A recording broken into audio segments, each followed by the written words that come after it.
হবু স্বামী শব্দটা শুনে মেঘ বেশ অবাক হয়। আদ্রিয়ান ঘুম থেকে ওঠার পর মেঘের সাথে এমন উগ্র ব্যবহার কেন করছে? কাল রাতের সব ঘটনা কি সে ভুলে গেছে? আর হবু স্বামী শব্দটা দ্বারা কি ফারহানকে বোঝালো? নবীনবরণ অনুষ্ঠানের প্রপোজের ঘটনার জন্যই কি সকাল থেকে এমন ব্যবহার করছে আদ্রিয়ান? মেঘ বলে, আদ্রিয়ান স্যার, সকাল থেকে আপনি এমন রাগী আর গম্ভীর কণ্ঠে কেন কথা বলছেন? আর ফারহান চৌধুরী আমায় কলেজে কেন পৌঁছে দেবে? উনি আমার হবু স্বামী হন না, এখনো আমাদের বিয়ে হয়নি। মেঘের মুখশ্রীর দিকে তাকায় আদ্রিয়ান। তার বুকটা ধপ করে ওঠে।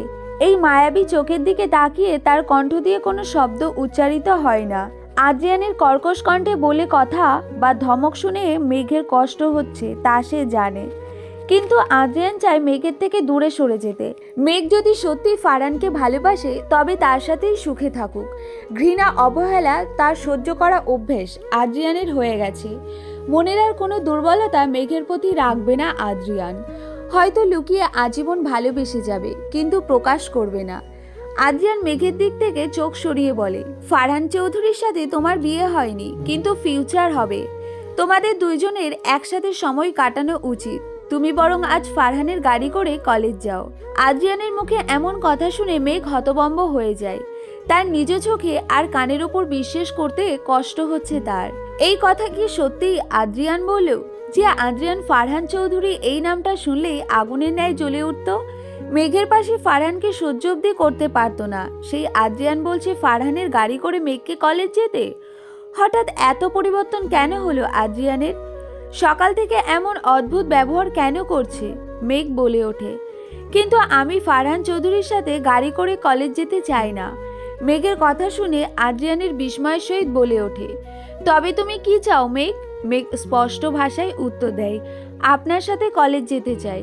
শান্ত আর নির্লিপ্ত চোখে মেঘের দিকে তাকায় আদ্রিয়ান। কোন অপরাধের শাস্তি স্বরূপ এমন দহন যন্ত্রণায় আমায় পুড়িয়ে শেষ করে দিচ্ছ মেঘ? কি চাও তুমি মেঘ? আমি কষ্ট পাই? বিশ্বাস করো, আমার কষ্ট হচ্ছে। তোমার থেকে দূরে সরে থাকা সম্ভব নয়, তবুও আমি চেষ্টা করছি তোমার থেকে দূরে সরে থাকার। কিন্তু তুমি কেন স্বেচ্ছায় আমার কাছে আসতে চাও মেঘ? আদ্রিয়ান তার মনে থাকা অসহায়ত্ব প্রকাশ করে না, বরং গম্ভীর কণ্ঠে বলে ওঠে, ওকে, তুমি খাওয়া দাওয়া শেষ করে রেডি হয়ে থেকো। অবশ্যই। সকালের নাস্তা রেডি হয়ে গেছে, আপনি টেবিলে বসুন। চেয়ার টেনে টেবিলে বসে যায় আদ্রিয়ান। কাল রাত থেকে আদ্রিয়ান অসুস্থ ছিল। শরীর থেকে অতিরিক্ত রক্তক্ষরণ, শরীর ভীষণ দুর্বল হয়ে গেছে। তাই আদ্রিয়ানের জন্য মেঘ চিকেন স্যুপ আর হালকা নাস্তা রেডি করেছে। ডাইনিং টেবিলে বসে খাওয়া দাওয়া শুরু করে দেয় তারা দুইজন। আদ্রিয়ান বেশ মনোযোগ সহকারে আনন্দ করে খাবার খাচ্ছিল। মেঘের রান্নার হাত বরাবর ভীষণ প্রশংসনীয়, কিন্তু প্লেটে থাকা খাবার খেতে বেশ কষ্ট হচ্ছে মেঘের। তার ঠোঁট দুটো যেন জ্বলে যাচ্ছে। কাল রাতে আদ্রিয়ান এগ্রেসিভ হয়ে মেঘের ঠোঁটে বেশ জোরে কয়েকবার বাইট করে, যার ফলে মেঘের নরম ঠোঁট জোড়া রক্তাক্ত হয়ে লাল বর্ণ ধারণ করেছে। ঠোঁটের গলায় বেশ কয়েকটা জায়গায় লাল পার্পেল মার্ক হয়ে গেছে। মেঘ বেশ সাবধানে তার ধীরে ধীরে খাবার খাওয়া শুরু করে, কিন্তু হঠাৎ ব্রেডে কামড় দিয়ে গিয়ে তার ঠোঁটে দাঁত বসিয়ে দেয়। ক্ষতস্থানে দ্বিতীয়বার কামড় লাগায় ঠোঁট কেটে রক্ত বের হয়ে যায়। মেঘ ব্যথায় আর্তনাদ করে অস্পষ্ট স্বরে বলে ওঠে, আহ! হঠাৎ মেঘের ব্যথাত্মর কণ্ঠ শুনে আদ্রিয়ান অবাক হয়ে যায়। প্লেটে থাকা খাবারের উপর থেকে দৃষ্টি সরিয়ে মেঘের দিকে তাকায়, কিন্তু আদ্রিয়ানের চোখ আটকে যায় মেঘের ঠোঁটে গলায় থাকা অসংখ্য লাভ বাইটের দিকে।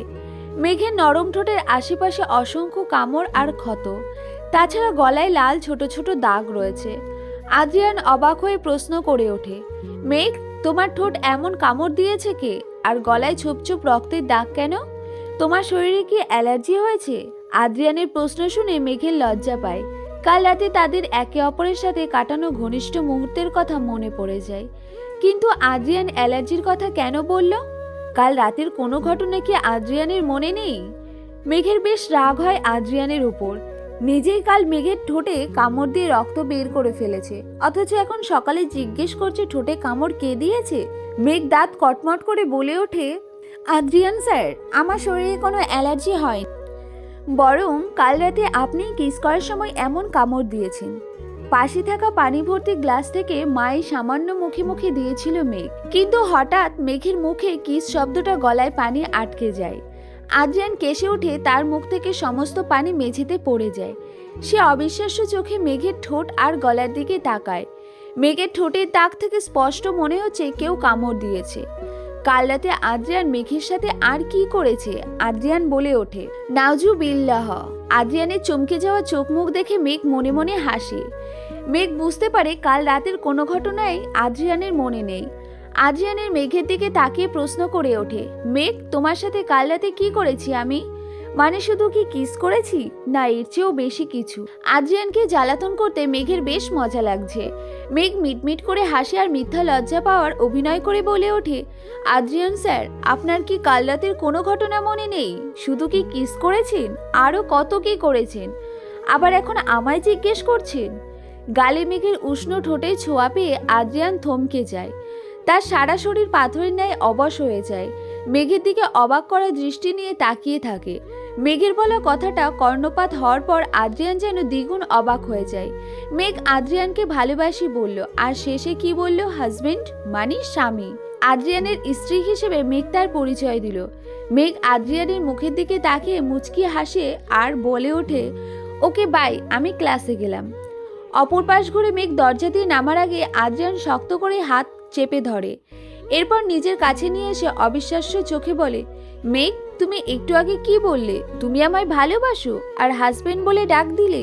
আদ্রিয়ানের মুখের রিয়াকশন দেখে মেঘ শব্দ করে হেসে ওঠে। এরপর তার গলা জড়িয়ে ধরে উঠে বলে, কেন, আপনি আমায় ভালোবাসেন না আদ্রিয়ান?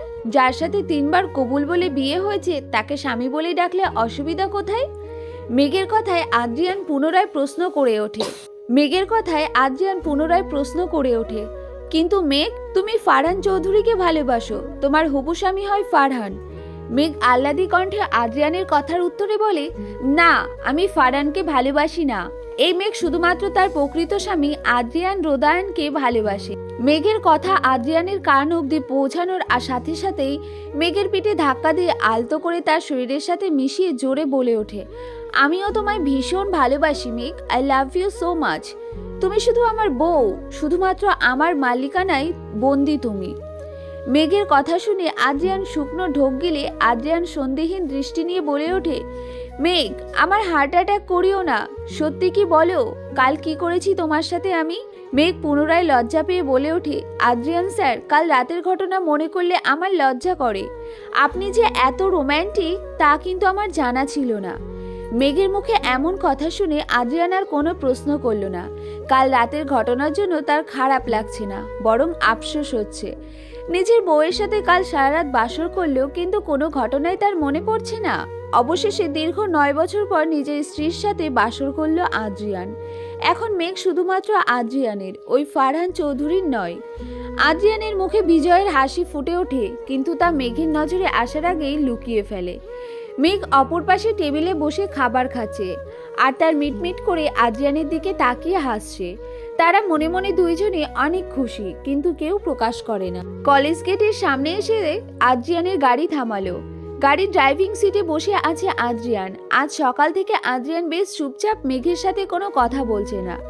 সমগ্র রাস্তায় ড্রাইভ করার সময় একবার ফিরে অবধি তাকায়নি মেঘের দিকে। আদ্রিয়ান বলে, মেঘ, আমরা কলেজে পৌঁছে গেছি, গাড়ি থেকে নেমে দাঁড়াও। গাড়ির দরজা খুলে বের হয়ে যাওয়ার উদ্দেশ্যে পা বাড়ায় মেঘ, কিন্তু হঠাৎ করে থেমে যায়। অপর পাশে ঘুরে আদ্রিয়ানের দিকে তাকিয়ে তার শার্টের কলার শক্ত করে চেপে ধরে নিজের কাছে নিয়ে আসে। মেঘের এমন কাণ্ডে আদ্রিয়ান অবাক হয়ে যায়। সে ভ্রুকুচকে মেঘের দিকে তাকায়। মেঘ আদ্রিয়ানকে নিজের আর একটু কাছে নিয়ে আসে, তার মুখ এগিয়ে নিয়ে যায় আদ্রিয়ানের গালে। এরপর সেখানে আলতো করে ঠোঁট ছুঁয়ে দিয়ে শব্দ করে চুমু খায় আর বলে, I love you doctor Adrian রোদায়ান, মাই সুইট হাজবেন্ড। শক্ত করে একে অপরকে জড়িয়ে ধরে তারা দুইজন। আদ্রিয়ানের মুখে এই ভালোবাসি শব্দটা শোনার জন্য মেঘ দীর্ঘ বছর অপেক্ষা করেছে। অবশেষে তার স্বামীকে তার স্বীকৃতি দিয়েছে। মেঘের দুই চোখে অশ্রু জলে ভরে যায়। আদ্রিয়ানের হৃদয়ে যেন অদ্ভুত সুখের অনুভূতি হয়। মেঘের চুলের ভাঁজে শব্দ করে চুমু খায় আদ্রিয়ান। প্রায় 10 মিনিট ধরে মেঘকে জড়িয়ে ধরে রেখেছে আদ্রিয়ান। হঠাৎ কলেজের ঘন্টার শব্দ শুনে মেঘের ক্লাসে যাওয়ার কথা মনে পড়ে। মেঘ আদ্রিয়ানের পিঠে আলতো হাতে থাপড় দিয়ে বলে, আদ্রিয়ান, ক্লাস শুরু হয়ে গেছে, ছাড়ুন এখন। মেঘের কথা যেন আদ্রিয়ানের কানে তুলল না। সে জেদ দেখিয়ে বলে, না ছাড়বো না, আজ সারাদিন তোমায় জড়িয়ে ধরে রাখবো মেঘ। মেঘ বুঝলো আদ্রিয়ান আজ তাকে ছাড়বে না। যদিও মেঘেরও ইচ্ছে করছে আদ্রিয়ানকে জড়িয়ে ধরে থাকতে, কিন্তু তার ক্লাস। মেঘ এইবার একটু মাথা উঁচু করে আদ্রিয়ানের গলার উপরে বেশ জোরে কামড় বসায়। আদ্রিয়ান ব্যথায় কুঁকড়ে ওঠে। এই সুযোগে মেঘ নিজেকে ছাড়িয়ে নেয়। আদ্রিয়ান বলল, এটা কি ছিল মেঘ, হঠাৎ কামড় দিলে কেন?